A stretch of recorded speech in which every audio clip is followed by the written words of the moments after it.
안녕하세요. 황금 같은 배당금을 받을 때까지 배당주를 매수하는 황금 거북입니다. 하지만 오늘 분석하는 주식은 배당금을 주지 않는 회사이네요. 아무튼 시가총액 820억에 코스닥 1086위를 기록하고 있는 로체 시스템즈에 대해 분석을 해볼 예정입니다. 로체 시스템즈는 LCD 및 반도체 장비를 제조하는 회사이며 이름만 들어도 가슴이 뛰는 삼성전자와 삼성디스플레이가 거래처입니다.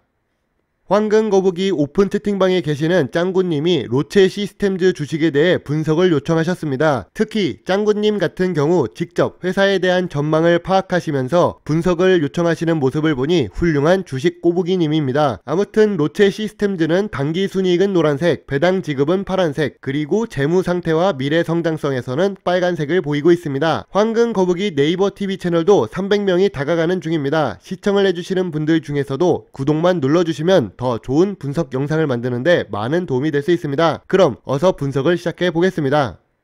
재무제표를 보면 로체 시스템즈는 분석하기 어렵다는 생각이 듭니다. 그 이유는 제품을 주문자에 의해 생산하기 때문에 고정 매출이 발생하는 회사는 아닙니다. 하지만 이런 회사의 경우 매출액이 변동성은 갖고 있으나 기술력이 있다고 볼 수 있습니다. 그 기술력을 바탕으로 다른 제조회사들보다 높은 영업이익률을 갖고 있다는 것이 하나의 장점이 될 수 있지요. 하지만 여기서 보면 2018년에는 단기 순손실을 기록했습니다. 역시 단점으로는 고정 매출이 없기 때문에 고객사에 의한 상승 과 하락을 경험할 수 있다는 것을 들 수 있습니다. 하지만 높은 영업이익률과 그래도 꾸준히 기록하고 있는 단기 순이익 덕분에 부채 비율은 낮다고 볼 수 있습니다. 부채 비율이 100% 미만만 되어도 좋은 회사라고 할 수 있는데 로체 시스템즈는 50%대 수준을 유지하고 있습니다. 그리고 2018년에 아까도 언급했듯이 단기 순손실을 기록하면서 PBR이 낮아졌지만 매출액이 회복하면서 PBR이 조금 상승했다는 것을 알 수 있지요. 다만 매출액이 최근 분기까지는 하락을 했기 때문에 조금은 하락한 상태입니다.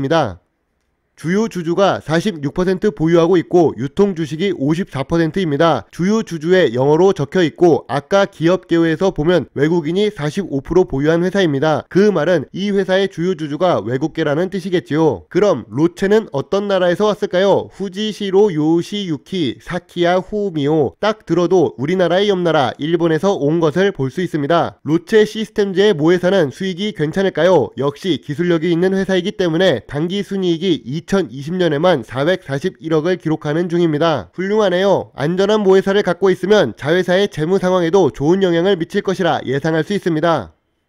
최근 외국인이 2주째 매수를 하면서 주식을 모아가는 것이 보입니다. 그리고 9월 10일에 주가가 큰 폭으로 상승해요. 등락률을 보면 14% 상승했다는 것을 알 수 있습니다. 그런데도 불구하고 외국인은 꾸준히 주식을 매수하고 있습니다. 이 부분을 보시고 뒤에 내용을 한 번 더 확인해 보겠습니다. 참고로 기관 투자자 같은 경우 6,300원을 찍었을 때부터 12만 주를 매도하지만 5,000원대에서는 기관이 매수를 한 적이 없습니다. 그 말은 기관 투자자들은 이미 5,000원대 이전에 주식을 매수했다는 것을 알 수 있습니다. 5,000원 미만 곱하기 12만 주만 해도 6억 정도가 되네요. 시가총액이 낮은 회사라는 것을 감안하면 작은 규모의 세력이 있었을 수도 있다고 보여집니다.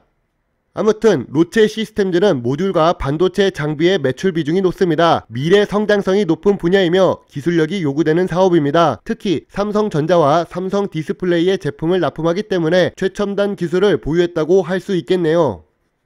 황금 거북이가 몇 차례 이야기해서 알고 계신 꼬부기님들도 계시겠지만 역시 수출 비중이 높으면 미래 성장성이 높을 가능성이 있습니다. 모듈과 반도체 장비 부분에서 높은 수출 비중을 기록하고 있고 내수 매출도 대부분 삼성전자로 사업 보고서를 통해 알 수 있습니다. 2021년 반기 보고서를 보면 연구개발 활동을 확인할 수 있습니다. 매출액의 변동폭이 크기 때문에 연구개발비 대비 매출 비율을 볼 필요는 없습니다. 매출액이 변동이 커서 비율을 보기보다는 빨간색으로 표시한 비용 합계를 보시면 됩니다. 매출액은 감소했지만 연구개발 비용은 증가했습니다. 특히 2021년 반기이기 때문에 6개월간의 연구개발 비용이 2020년과 동일하다는 것은 약 2배가량 더 많이 지급할 것으로 예상됩니다. 로체 시스템즈는 2016년부터 2017년까지 호황기에 들어 만원이 넘는 주가를 기록했지만 주가가 서서히 빠지며 조정을 보였습니다. 2016년부터 시장에 관심을 갖고 있었는데 최근 거래량이 다시 살아나고 있습니다. 그리고 이런 거래량이 터진 경우 횡보를 하면서 우상향하는 모습을 볼 수 있습니다. 그렇다면 이번 거래량의 상승이 과거 2017년처럼 우상향할 수도 있겠다고 생각됩니다. 이번에 큰 상승을 했던 이유는 삼성 폴더블폰 관련한 상승이라고 생각됩니다. 요즘 시장에서도 많은 관심을 갖고 있고 유튜브에서도 IT 기기 리뷰를 하는 사람들도 폴더블폰에 대한 관심이 높습니다. 그런데 아까도 언급했듯이 기관 투자자들은 이미 5,000원대부터 매수를 했을 가능성이 높습니다. 그렇기 때문에 한 번 더 주가 상승을 단기적으로 기대해 볼 만한 이슈가 남아있다고 보고 있습니다. 아무튼 황금 거북이가 로체 시스템즈를 매수한다면 1차 지지선 5,150원, 2차 지지선 4,950원을 생각하고 있습니다.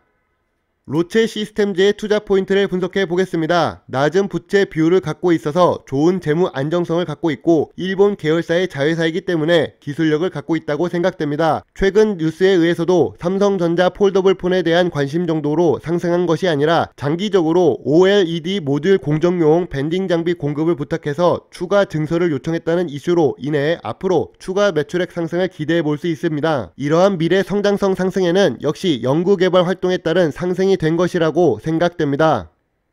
다만 황금 거북이가 좋아하는 배당금이 없다는 단점이 있고 시가총액 규모가 낮아서 회사가 작다는 것도 단점이 될 수 있습니다. 이 단점들은 다른 말로 표현하자면 성장을 더 해야 하는 회사라서 배당 없이 외형 성장을 한다고 볼 수도 있습니다. 회사 규모가 작기 때문에 조금만 투자를 해도 크게 상승할 수 있는 기대감을 가질 수 있다고 봅니다.